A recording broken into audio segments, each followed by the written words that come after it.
सोन्याचा भाव पडला, चांदीचा भाव पडला, इथेरियमचे पण प्राइस कमी झालेत, क्रिप्टो करन्सी पण पडली आणि त्यानंतर मार्केट पण क्रॅश झालं.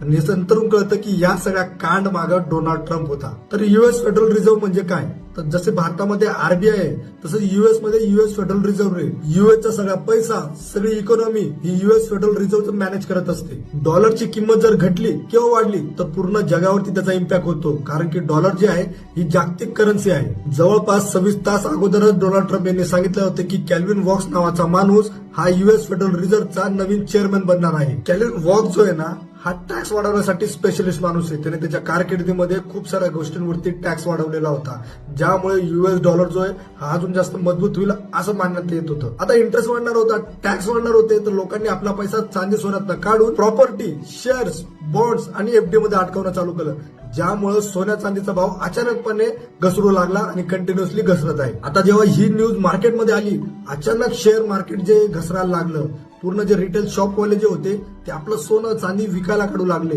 ज्यामुळे सोन्या चांदीच्या भावामध्ये अचानकपणे खूप जास्त घसरण निर्माण झाली. आणि शॉकिंग बात तर ही आहे की तो अजून चेअरमॅन झालेलाच नाहीये.